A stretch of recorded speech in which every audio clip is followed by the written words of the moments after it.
नमस्कार, बहुत स्वागत है आपका हमारे खास पेशकश चुनावी चकल्लस में। मैं हूं रीनू। क्या शिवराज सरकार पूरे कर पाएगी 5 साल? क्या कांग्रेस फिर लौटेगी सत्ता में? क्या होगा बीजेपी में सिंधिया का हाल? उपचुनाव के नतीजे लिखेंगे सूबे की तकदीर। चुनाव की तारीखों का ऐलान भले ना हुआ हो, लेकिन सियासत शुरू हो चुकी है। किसने कहां कितना दम दिखाया है, किसकी वजह से कौन बगावत के मूड में आया है, चुनावी चकल्लस में हर दिन दिखाएंगे आपको। कहां है घमासान की तैयारी, कहां है किसकी दावेदारी, जनता का दिल जीतने की लड़ाई में कौन किस पर भारी।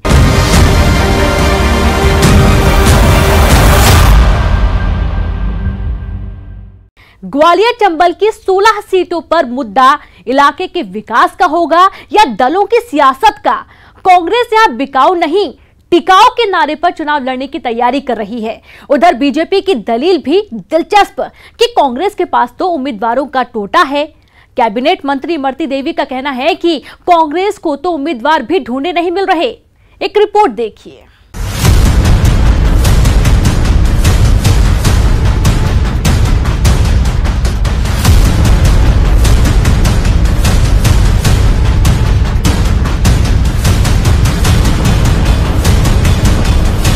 ग्वालियर चंबल की 16 सीटें जिसके खाते में जाएंगी वही दल उपचुनाव में जीत की बढ़त बनाएगा। लिहाजा जोर भी इन्हीं 16 सीटों पर है। कांग्रेस इन 16 सीटों पर बिकाऊ नहीं है, टिकाऊ के साथ वोटर के बीच ये माहौल बनाने की कोशिश कर रही है कि ऐसे नेता को क्यों चुनना जो जनता के जनादेश का अपमान करे।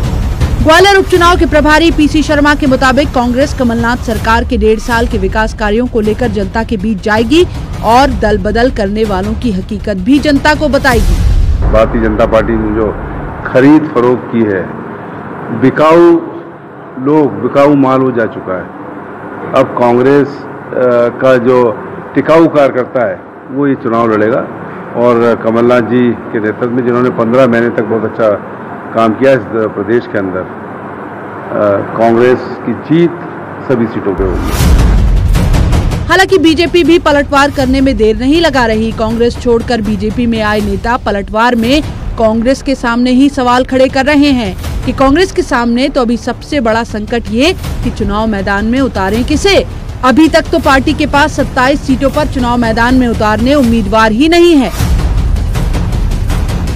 पार्टी बीएसपी नेताओं को अपने पाले में लाकर चुनाव लड़वाने की कोशिश कर रही है। ये बात वो जो कह रहे हैं ना, पता नहीं, वो भी तो खरीद रहे हैं ना किसी को। कल को बीएसपी में से खरीद रहे हैं, कल को बीजेपी में से बीजेपी वालों को बुला रहे हैं, कल को बुला रहे हैं। वो कौन से अपने स्थायी कांग्रेसियों को टिकट दे रहे हैं? क्या करेरा में वो अपने कांग्रेसी को टिकट दे रहे हैं, किसी को डबरा में अपने कांग्रेसी को टिकट दे रहे, कभी बीएसपी की तलाश रहे, कभी बीजेपी तलाश रहे। उनसे पूछो ना, ये बात के दूसरे पे जो कस रहे होगा वो अपनी खुद की तो देखो, तुम किसको टिकट देने जा रहे हैं? हमने तो पार्टी बदली है, हम पार्टी जिस पार्टी बदली उस पार्टी में आए, उस पर चुनाव लड़ेंगे। लेकिन तुम कौन से दिग्विजय सिंह अपनी पार्टी किनको टिकट देना, जिसने अपनी पूरी जिंदगी कांग्रेस में निकाली है? क्यों बीएसपी और कांग्रेस वालों को, बीजेपी वालों को तलाश कर ले जा रहे हैं? अब एक बार ग्वालियर चंबल का सियासी गणित भी समझ लीजिए। 2018 के विधानसभा चुनाव में ग्वालियर चंबल की 34 सीटों पर कांग्रेस ने सबसे ज्यादा 26 सीटों पर जीत दर्ज की थी। बीजेपी का दायरा 7 सीटों पर सिमट गया। बीएसपी का प्रभाव होने के बावजूद पार्टी को 1 सीट पर ही संतोष करना पड़ा। 2020 में उपचुनाव की जो तस्वीर है उसमें ग्वालियर चंबल की कुल 34 सीटों में से 26 से खिसक कर केवल 10 सीटें फिलहाल कांग्रेस के पास रह गई हैं। बीजेपी का आंकड़ा 7 सीटों पर बरकरार है। बीएसपी के पास 1 सीट है और 16 सीटें फिलहाल खाली हैं। तो इस बार क्या असर दिखाएगा बिकाऊ और टिकाऊ का ये नारे असर दिखाते हैं क्या? इतिहास देखें तो 2003 में मिस्टर बंटाधार को हटाओ बीजेपी को जिताओ, इस नारे की बदौलत कांग्रेस के 10 वर्ष की सत्ता का सफाया हुआ था और कमल ने कमाल कर दिया था। क्या उपचुनाव में बिकाऊ नहीं टिकाऊ का नारा कांग्रेस के लिए सत्ता की वापसी का पुल बना पाएगा? बाकी बीजेपी को भरोसा है कि जनता के बीच जाने उनके पास दमदार उम्मीदवार भी हैं और सत्ता का लंबा तजुर्बा भी। विधायक बनने से पहले मंत्री बन गए नेता इलाकों में विकास की जो गंगा बहा रहे हैं उसके भी तो नतीजे आएंगे। ग्वालियर में सुशील कौशिक के साथ bureau report, news 18 Madhya Pradesh Chhattisgarh. वर्तमान सियासी हालातों में कांग्रेस हर दिन, हर त्योहार, हर इवेंट को मौके की तरह ले रही है और 15 अगस्त यानी कि स्वतंत्रता दिवस को भी एमपी कांग्रेस जनता से संवाद का जरिया बनाने की तैयारी में है। कांग्रेस ने इसके लिए लोकतंत्र बचाओ जनसंवाद नाम से अभियान की तैयारी भी शुरू कर दी है।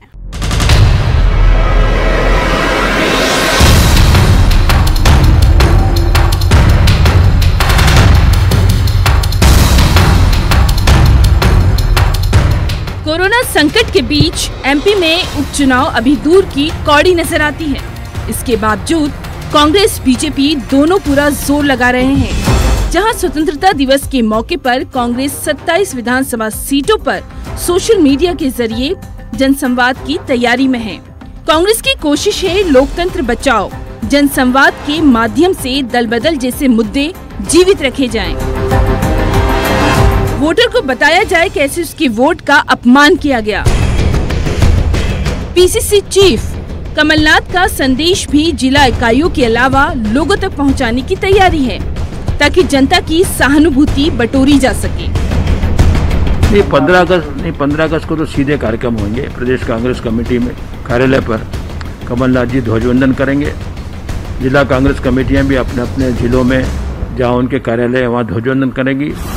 और जैसा मैंने पूर्व में कहा कि इन सब कार्यक्रमों में कोरोना काल के जो निर्देश हैं उसका पूरी तरह पालन किया जाए। मौका 15 अगस्त का है, लेकिन कोरोना काल में जनता से सीधे संवाद मुमकिन नहीं, सो कांग्रेस संदेश से ही संवाद करेगी। लेकिन कांग्रेस के इस लोकतंत्र बचाओ अभियान पर बीजेपी हमलावर है।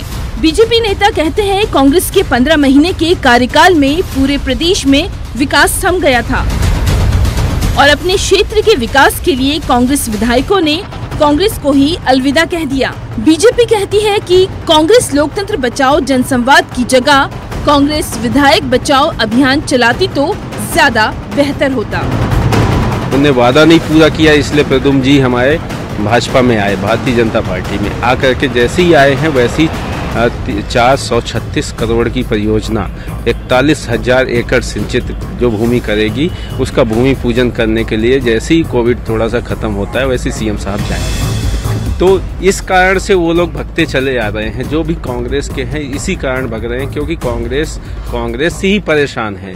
आपने देखा कमलनाथ जी ने जो कहा है, जैसे उन्होंने कहा कि हम कर्जा माफ़ करेंगे। आप देख लीजिए मेरे यहाँ पे 7 ऐसे समिति प्रबंधक हैं जिनके ऊपर FIR दर्ज हुई है क्योंकि कर्जा जिस किसान ने लिया नहीं था उसके भी पैसे निकाल के ये खा गए हैं। जिसके नाम पे भूमि ही नहीं है उसका कर्जा निकाल के खा गए हैं। अब क्या घोषणा करेंगे? भले ही अभी उपचुनाव की तारीखों का ऐलान न हुआ हो, जल्द चुनाव होने की संभावनाएं भी नजर नहीं आ रही है, लेकिन कांग्रेस जनता की मेमोरी से एमपी में पिछले महीने में हुई सियासी उठक-पटक को डिलीट नहीं होने देना चाहती। उपचुनाव के लिहाज से कार्यकर्ता को भी सक्रिय रहने का पार्टी का ये तरीका नजर आता है। मतलब ये कि अगर जल्द उपचुनाव होते हैं उस दौरान तो पार्टी इन मसलों को भुनाएगी ही, और अगर चुनाव में देरी भी होती है तब तक के लिए भी जनता के बीच कांग्रेस की सत्ता से बेदखली, विधायकों का दल बदल जिंदा रखा जाए। भोपाल से अनुराग श्रीवास्तव के साथ bureau report, news 18 Madhya Pradesh Chhattisgarh.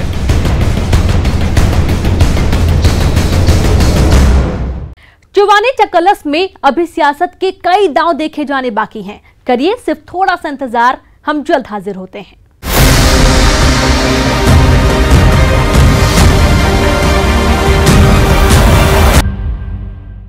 Break के बाद एक बार फिर से आप सभी का स्वागत है।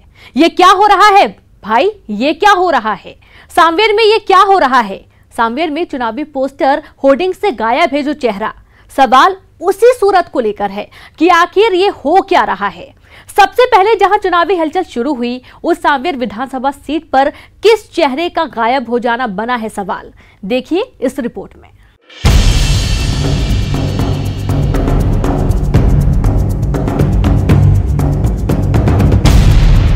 प्रदेश की 27 विधानसभा सीटों में से सांवेर अकेली ऐसी सीट है जो सबसे पहले चुनाव मोड में आई। इसमें सिलावट की सक्रियता तो थी ही, लेकिन बीजेपी के भी बाकी तमाम नेताओं ने यहां बिल्कुल समय से मोर्चा संभाल लिया था। घर घर तुलसी अभियान के साथ सबसे पहले यहां बीजेपी ने चुनावी माहौल बनाने की कोशिश की, लेकिन सांवेर में ही लगा ये पोस्टर इन दिनों सवाल बना हुआ है। अयोध्या में राम मंदिर निर्माण के भूमि पूजन को लेकर लगाए गए होर्डिंग में सांसद शंकर लालवानी के साथ जिला अध्यक्ष राजेश सोनकर तक बीजेपी के तमाम नेता मौजूद हैं, लेकिन जिनकी मौजूदगी होनी चाहिए, सांवेर विधानसभा सीट के प्रभारी रमेश मेंदोला की फोटो होर्डिंग से गायब है। ये मेंदोला को मंत्री पद न मिलने की नाराजगी है या कुछ और? करे थे जिस फ्लेक्स के बारे में आप बात कर रहे हैं, उस फ्लेक्स को भी रमेश मेंदोला जी ने तय करा है। आप इस तरह की राजनीतिक कयासबाजियां और शगु पे चलते रहते हैं, पर जो पोस्टर तय करा गया था, जो फ्लेक्स सांवेर में राम जन्मभूमि का लगाया है, उसमें जिन फोटोओं का चयन करा गया था वो रमेश मेंदोला जी के द्वारा ही करा गया है और उन्होंने स्वयं का फोटो नहीं दिया है। हमारे यहाँ परंपरा भी नहीं है कि चुनाव के प्रभारी का फोटो दिया जाए। हालांकि विधायक आकाश विजयवर्गीय का कहना है कि नाराजगी कहीं नहीं है। रमेश मेंदोला ने ही पूरी सांवेर सीट पर पिछले दिनों 5 लाख लड्डू बंटवाए हैं। मेंदोला पूरे तन मन से मंत्री तुलसी सिलावट के चुनाव प्रचार में जुटे हुए हैं। सबसे ज़्यादा मेहनत यदि कोई व्यक्ति कर रहा है इस सांवेर चुनाव में तो वो रमेश मेंदोला जी हैं। उनके नेतृत्व में सांवेर का जो स्थानीय कार्यकर्ता है, हर वर्ग का कार्यकर्ता, हर व्यक्ति से जुड़ा हुआ कार्यकर्ता लगा हुआ है और मुझे तो ऐसा लगता है कि सांवेर विधानसभा ऐतिहासिक वोटों से जीतेंगे। जितना पिछली बार जीते थे तुलसी सिलावट जी, उससे कम 10 गुना वोटों से सांवेर विधानसभा। इधर होर्डिंग से गायब हुई रमेश मेंदोला की तस्वीर ने कांग्रेस को भी मौका दे दिया। कांग्रेस कह रही है कि होर्डिंग से सांवेर सीट के प्रभारी की तस्वीर का गायब हो जाना कोई भूल नहीं है, ये संकेत है कि बीजेपी में गुटबाजी चरम पर है। पार्टी के वरिष्ठ नेता इस तरह दरकिनार किए जा रहे हैं। घमासान प्रारंभ हो चुका है भाजपा में। इसका उदाहरण आप सब जगह, चाहे वो हाट पिपलिया हो, चाहे वो सांवेर हो, चाहे आप रमेश जी की बात कर रहे हैं, उनको भी दुख लगेगा। और हमें भी लग रहा है कि इंदौर में हमें मंत्री क्यों नहीं दिया, इंदौर मंत्रियों से मुक्त क्यों है भाई। हमको भी सरकार में मंत्री चाहिए था, चाहे भाजपा से मिलता, चाहे रमेश मेंदोला बनता, महेंद्र हार्डिया बनते। 4 बार के विधायक हैं, बहुमत से इतने मतों से जीते हैं, तो उनको ना मंत्री बनाया ना कुछ किया और बोल रहे हैं सांवेर जिताओ।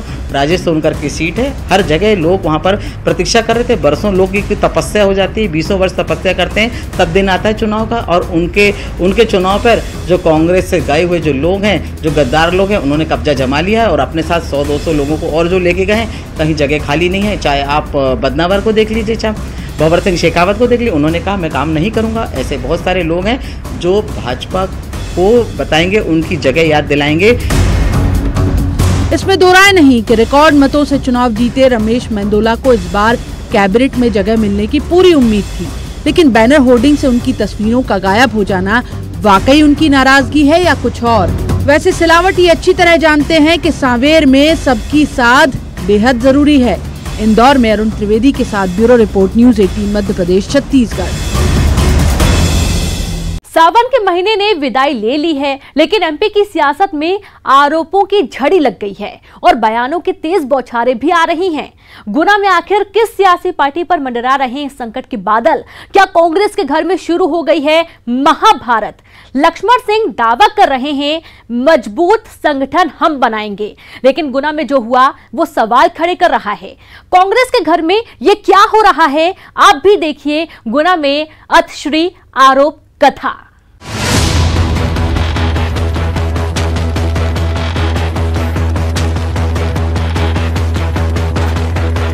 अभी हाल ही में जिला कांग्रेस की कार्यकारिणी घोषित हुई है और उसे देखकर मुझे बड़ा ही आश्चर्य हुआ।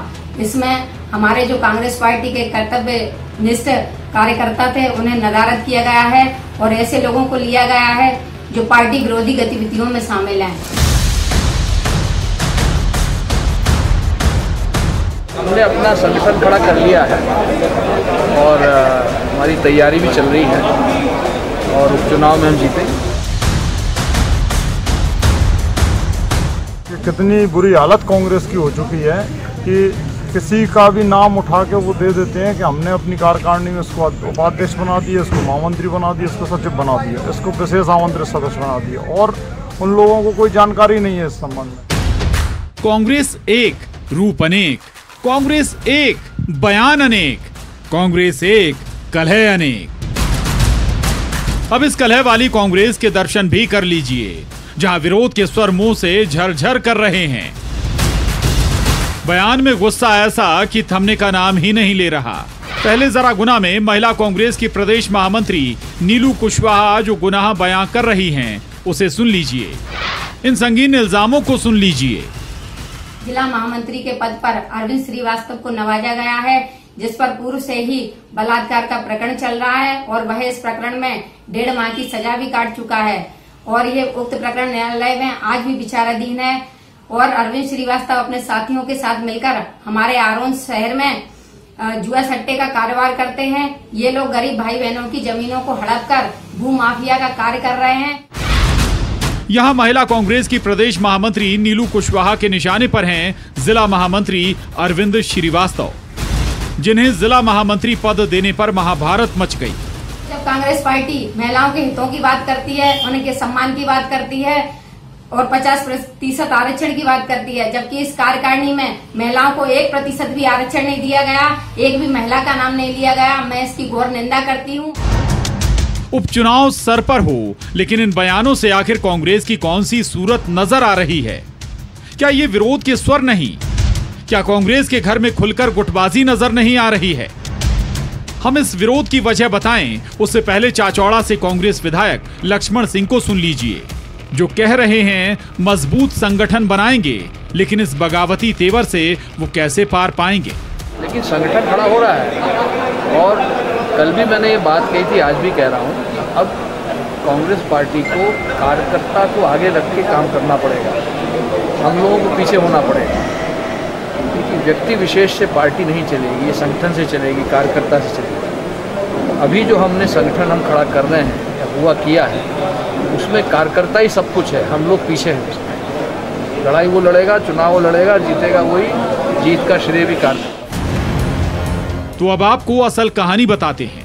आखिर गुना में कांग्रेस में आरोप विरोध की ये कौन सी शक्ल दिखाई दे रही है? दरअसल गुना जिले में कांग्रेस ने कार्यकारिणी कमेटी का गठन किया।